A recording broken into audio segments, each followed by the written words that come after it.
chers amis, lorsque le 9 octobre, on a annoncé à Mayenne, en fin de manifestation, qui avait réuni plus de 3000 personnes, 3500 personnes pour la défense de l'hôpital public de Mayenne, lorsqu'on a annoncé que le 4 décembre, on monterait à Paris, on n'osait pas imaginer que nous serions aussi nombreux et qu'autant de gens de partout nous rejoindraient.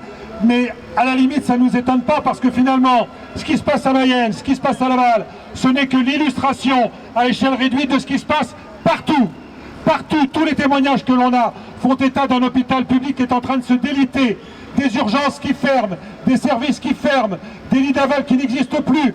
Et ce qui fait que ça met la population en danger. Nous avons sur la Mayenne les services d'urgence de l'hôpital de Laval qui ont été fermés plusieurs soirs, plusieurs jours. Ce qui a pour conséquence de solliciter le CHU d'Angers avec la régulatrice qui doit réguler l'intervention des SMUR sur un territoire qu'elle ne connaît pas. C'est une véritable catastrophe, la population est en danger et c'est ça que le ministère ne veut pas entendre. Nous pensons qu'il faut véritablement que la population entière et pas seulement les soignants sortent dans la rue. Les soignants sont épuisés, sont cassés, ont été complètement assommés par la crise du Covid. Ils ont cru pendant quelque temps que l'abomination à laquelle ils avaient à faire face pendant les périodes très chaudes à l'hôpital allait enfin ramener le ministère à la raison et faire en sorte que ce ne soit plus jamais après comme c'était avant. En fait, ce n'est pas comme c'était avant, c'est pire. Ce n'est absolument pas supportable. Alors bien sûr on est content que vous soyez là tous, tous les gens qui ne sont pas de la Mayenne qui aient répondu à notre appel, mais on se doute bien, malgré que la sympathie que vous nous portez, on n'en doute pas, que ce n'est pas seulement pour nos beaux yeux, c'est parce que la situation est la même partout. Et Mayenne est là, c'est la Mayenne qui a ouvert la voie. Ouais!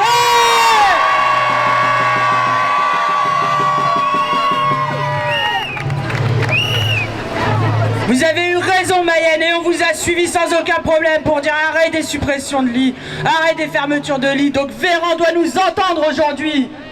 Parce qu'il y en a marre, hein. On nous a parlé de la crise sanitaire, ils n'arrêtent pas de fermer des lits, ils ferment des hôpitaux, ils ferment Bichat et Beaujon à Paris, 400 lits en moins, 2 structures hospitalières en province et tout. Les maisons France Service, les maisons hospitalières, ce ne sont pas les hôpitaux. Donc nous on veut des hôpitaux, on veut le maintien des lits, on veut une augmentation des salaires pour nos soignants parce qu'ils sont payés à coups de lance-pierre, on veut des postes, des lits et le maintien de toutes les structures hospitalières.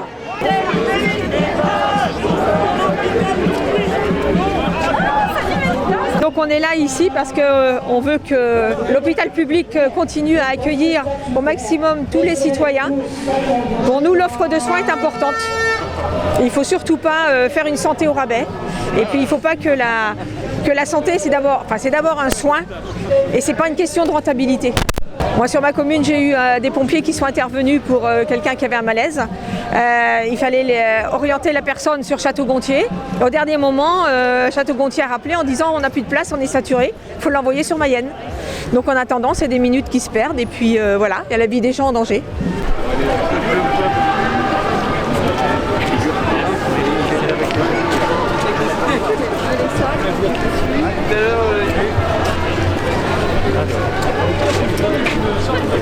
Donc faut qu'on coupe.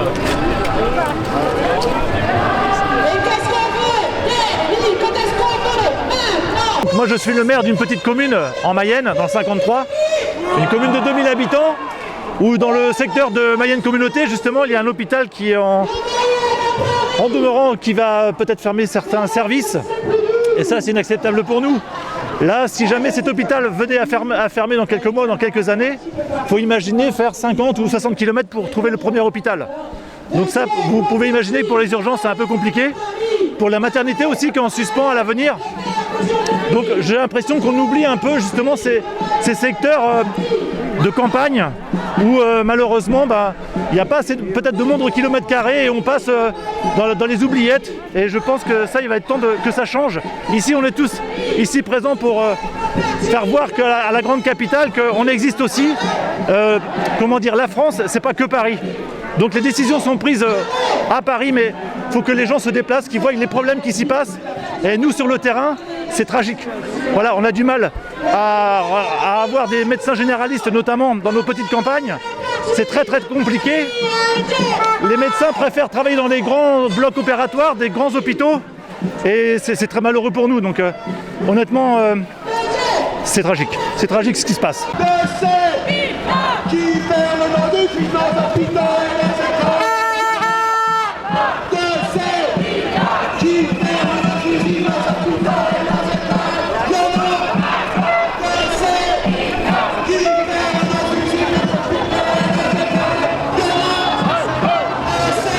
Si je suis là aujourd'hui, c'est pour réaffirmer, pour dire mon attachement au maintien d'un hôpital de proximité. Aujourd'hui, on est là pour défendre l'hôpital d'une manière générale, l'hôpital de proximité en particulier. Et moi, je suis dans un territoire où on est vraiment dans une situation compliquée. On n'a plus de service des urgences. Et moi, ce qui m'inquiète, c'est qu'on n'a plus le même accès aux soins. L'accès aux soins pour tous n'est plus garanti de la même manière. C'est vrai sur les territoires ruraux, mais je sais que c'est aussi vrai ailleurs. Voilà, je suis aussi inquiet pour mes administrés, mes habitants, qui eux, en cas de besoin de prise en charge d'urgence plus ou moins importante, n'ont pas la même chance d'être pris à temps. Et c'est pas acceptable aujourd'hui. La médecine, c'est un service public, c'est aussi un service public de proximité qu'il faut conserver. Moi, je suis là aujourd'hui pour soutenir aussi le personnel de l'établissement du pôle santé Sarthe-et-Loire qui est là aussi dans la rue. Il y a une manifestation locale en Pays Fléchois, donc pour marquer localement aussi notre attachement à cet hôpital. Mais je crois aussi qu'il est important aussi de venir ici à Paris, là où tout se décide, pour dire que il faut vraiment réfléchir à un système beaucoup plus humain. Ne pas penser aussi dans la manière de gérer, avoir une gestion plus humaine, une approche plus... qu'on tienne plus compte de la personne que de l'aspect financier, etc. Tu ne le diras pas.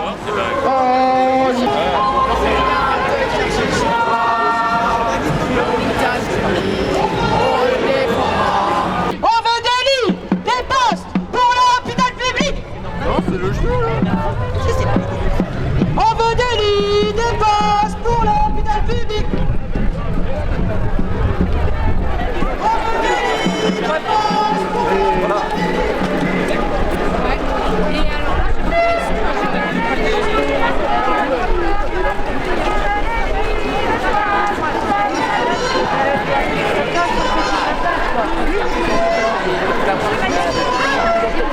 Ils ont passé un temps sur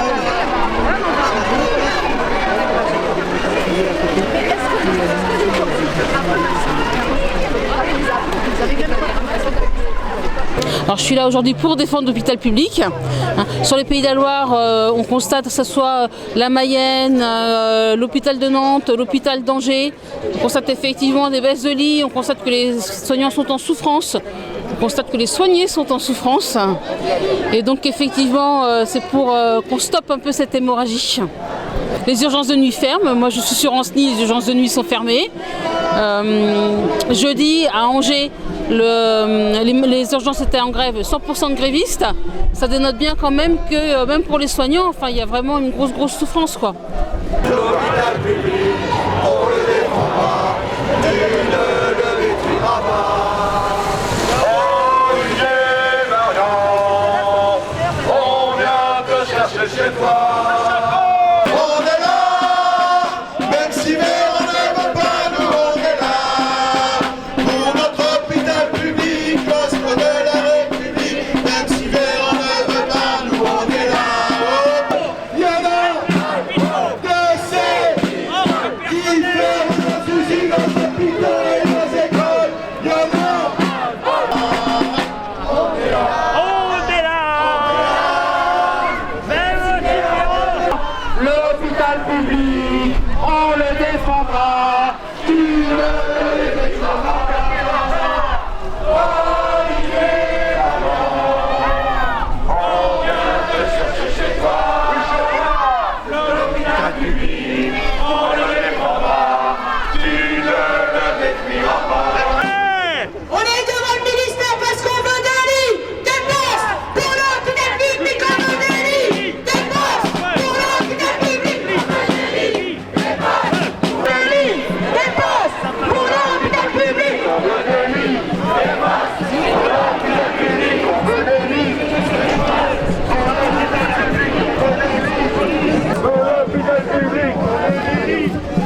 à eux, honte à Véran, honte à ce gouvernement qui a fait fermer 700 700 lits en pleine crise épidémique, qui a suspendu 15 000 soignants des hôpitaux. C'est ça leur plan pour lutter contre l'épidémie, mais nous sommes ici pour exiger l'arrêt pur et simple, immédiate, de toutes les fermetures de lits, de toutes les restructurations. Monsieur Véran. Et c'est Véran et Macron les responsables de la situation de l'hôpital aujourd'hui. Il manque des soignants dans les hôpitaux. Il y a 20 000 collègues qui sont suspendus. Commencez par réintégrer les suspendus. Aujourd'hui sur le Vinatier, ils ont fermé 150 lits il y a un an. Ils en ferment aujourd'hui 100. Le gouvernement ment. Il ferme des lits tous les jours. Tous les jours, ils suppriment des postes et ils ferment des lits. Aujourd'hui, ils doivent rendre des comptes. Et nous sommes ici pour avoir la satisfaction de toutes nos revendications. Plus aucune fermeture des lits, embauche de personnel, réintégration des suspendus. Chez toi, l'hôpital public, on le défendra.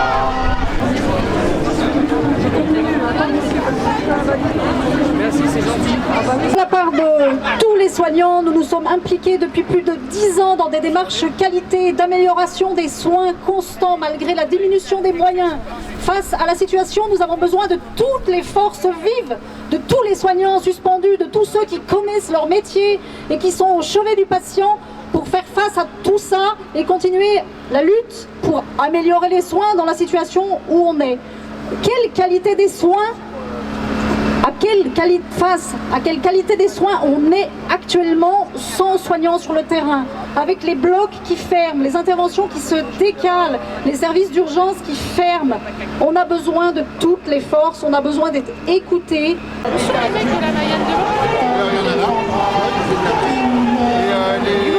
J'ai sauté à un mot. Le laisser faire baisser le problème, c'est tous les services de toute façon. C'est la question de la quantité de l'emploi, c'est aussi la question de la qualité. C'est pour ça que je parlais de la précarité.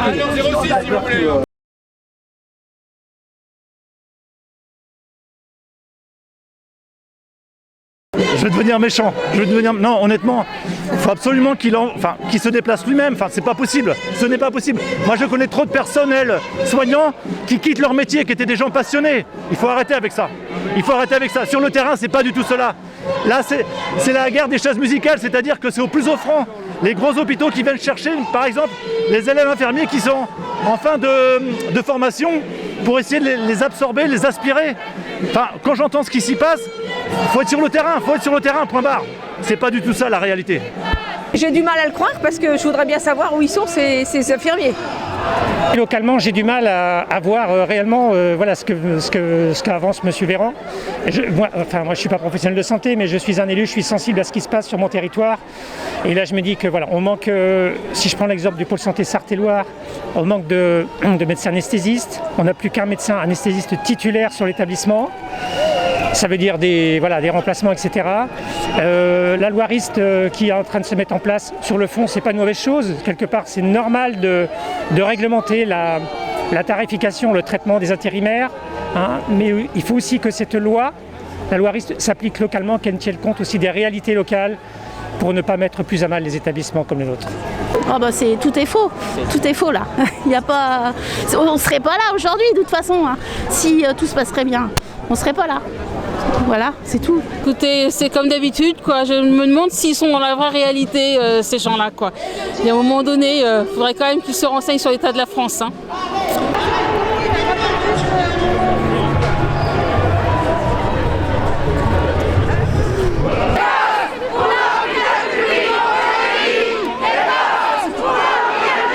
On remercie la délégation qui vient de monter au ministère, tous ensemble avec eux. Aujourd'hui, le ministre Véran, je viens de le comprendre dans la délégation qui vient d'être reçue, ils n'ont pas décidé de changer d'un iota leur politique de destruction. Ils ont décidé de continuer à asphyxier le budget des hôpitaux. Et ça, c'est intolérable. Qu'ils commencent par réintégrer tous les personnels suspendus. Au CHU, ce sont 34 collègues, 34 de trop, qui ont été supprimés. un service de cardio à cause d'un médecin suspendu qui a dû fermer 14 lits de cardiologie. Est-ce que c'est normal? Aujourd'hui, ces exemples, ils sont partout en France. Il n'y a pas un hôpital. En Guadeloupe, en Martinique, tous sont atteints là-dessus et c'est intolérable.